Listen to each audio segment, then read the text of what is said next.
This week on ARTdacity, I spoke to Mandla Sibeko, who is the person behind Joburg Art Fair as well as BMW Art Generation. As a collector, he has also made a huge impact, but his impact extends far beyond collection to also curating events that really help to highlight the significance of art and the lifestyle.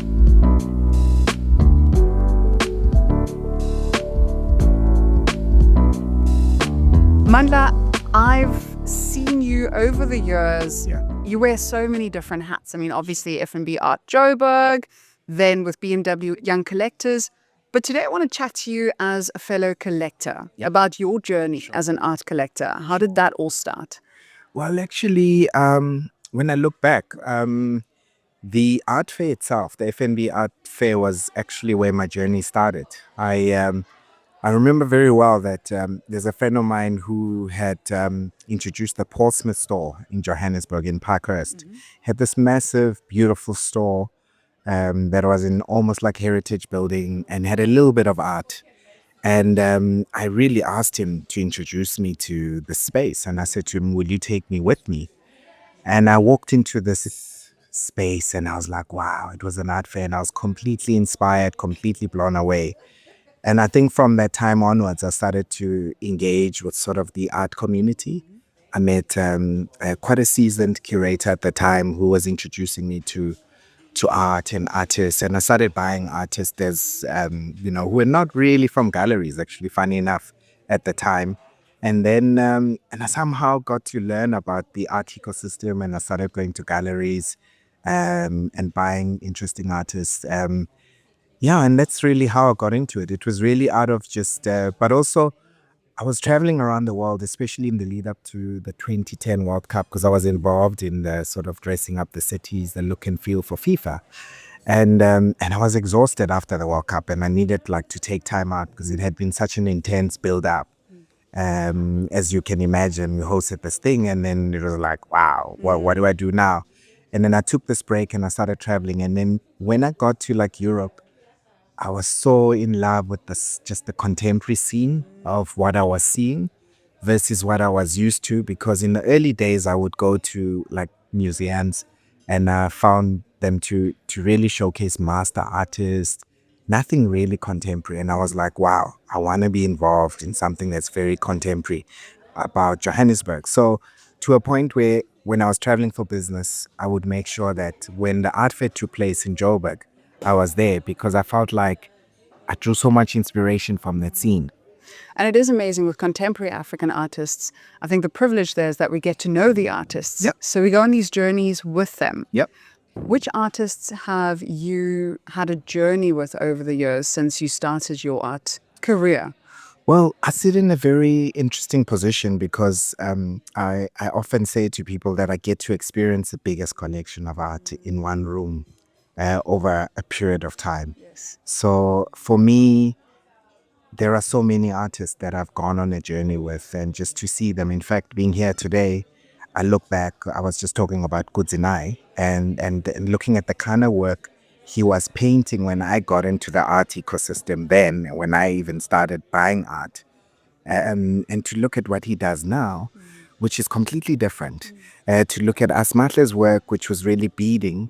These are the earlier works of her, just earlier in her career, and to now doing what she's doing now, and only now getting international attention. So, there are so many great artists like that I followed. There's Nandi Pamdambo, who was phenomenal, was completely blown away by her practice already in those days. That how is it that a young black woman could do something, use such material that's so complex to tell a story? Yes. Zanele Muholi, as an example, when I first,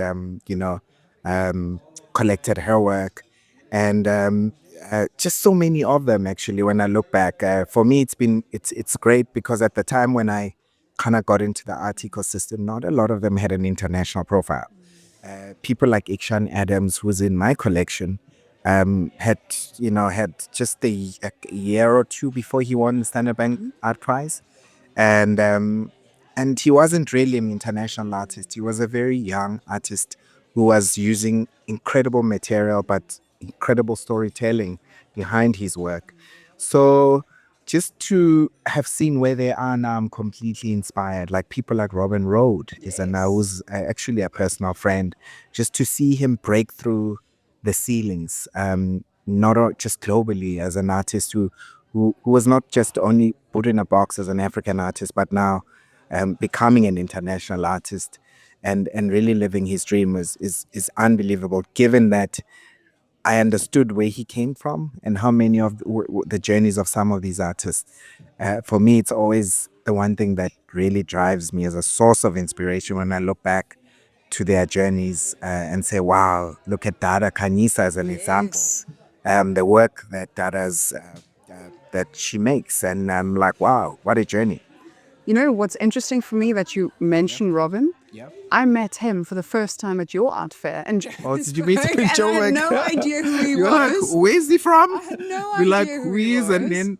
And now you know exactly what he does. And that's Yeah. to me so important. I think he's probably coming back this year as well because he's doing an exhibition at one of our That's it. Yeah. And so for me, it's so important that we tell these stories. For example, Ekshan, there's this. Yeah.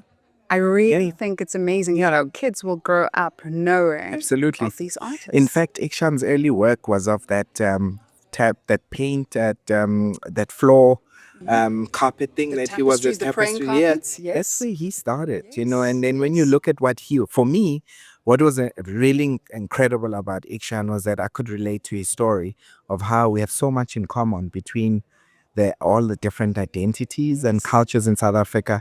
I said to him, you know, Ikshan, my grandmother had the same thing in a township in the East Rand in Katlehong. I don't know how it got there, but I just remember this thing. And then, It's more that unites us than divides us. I think that to me, completely. when I look at his work with the dust clouds, or from the ring dances, the dances in the Northern Cape, you also realize then it's so beautiful that he uses his language, his expression, to express who he is as an African. And as part of the bigger ecosystem, we all understand again, we might be different tribes, cultures, but we all are connected. Completely. And the unique thing about African artists and South African artists is exactly that.